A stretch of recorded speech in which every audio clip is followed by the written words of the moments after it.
Sunken by Jdeschene. Matt stood on the deck of his boat, gazing out over the gentle waves. This was the spot, all right. He would never forget the place he'd scattered the remains of the woman he loved, just like she'd asked for. The place seemed somehow holier because of it, a feeling which persisted even though a year had gone by. Thoughtfully, he fingered the small vial that hung like a pendant on a chain around his neck.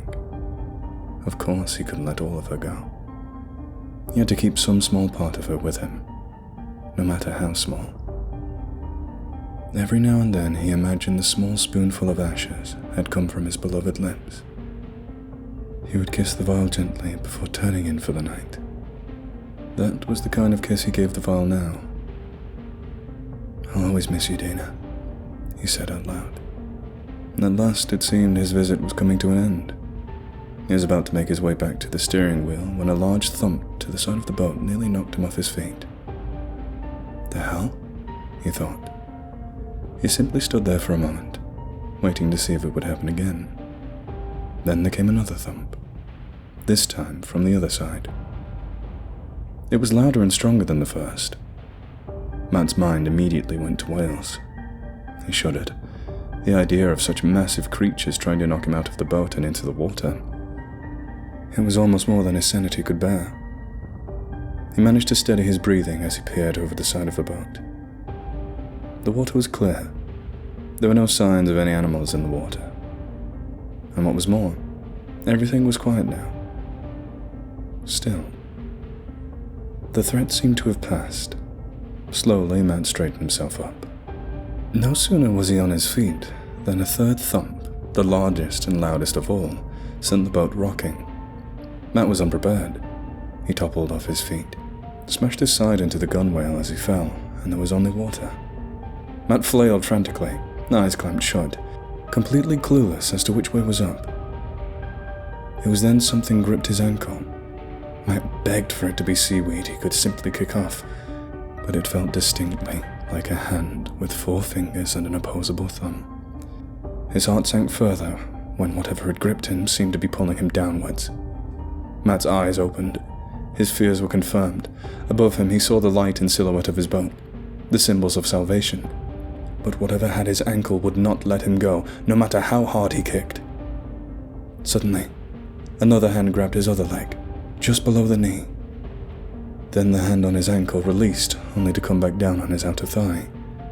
The 2 hands climbed higher and higher up Matt's body. He knew that soon he would come face to face with whatever was going to kill him. And it was going to kill him. He had no way of escaping. Once again he shut his eyes. One hand was now on his waist, and the other finally clamped down onto his shoulder. A few seconds passed which, to Matt, felt more like an eternity. With his eyes still closed, he flinched as he felt something hard and bumpy brush across his mouth. Softly at first, but then harder. This patch of hard lumps seemed surrounded by something softer and pulp-like. Bits of it came off on his face. The fuck? Matt's panic began afresh. What the fuck is it doing to me? As soon as his face was set free, his eyes shot open. He was not prepared for what he saw. Before him was a face, if it could be called that. It seemed to be made entirely of grey dirt or ash. Its sunken eyes stared out at him, right above 2 holes that served as a nose. Worst of all, however, was its mouth. Where the rest of it was covered in some kind of ashy skin, the teeth and bones of its mouth were completely bare, giving the creature a gruesome, permanent grin. The creature moved suddenly. Matt felt it grasp the vial around his neck. The chain broke free in one swift motion. Then, the creature seemed to release him. It removed its hands from him and sank back down into the darkness of the water below. Matt wasted no time. He kicked and flapped like his life depended on it. At last, he broke the surface of the water and gasped in air until his lungs felt like they would burst. He used his adrenaline rush to launch himself over the boat's gunwale. At last, he was safe. For a while, he simply lay there, trying to process what happened. Who would believe him when he made it back to land? No one. And yet, how was he going to keep this to himself? It was simply too extraordinary. Out of habit, he reached for the vial that hung around his neck, only to remember too late that it was no longer there. A stinging tear began to form in the corner of his eye.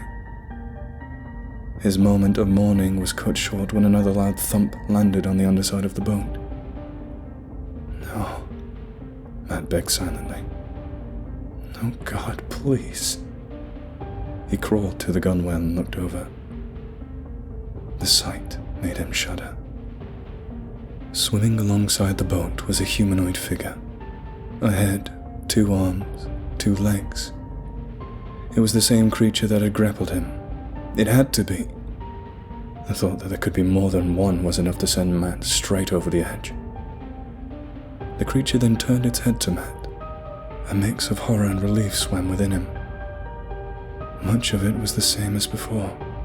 Sunken eyes, slits for nostrils. But something was different. Now its face was complete.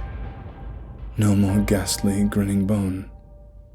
Instead, it had a pair of jagged, black lips.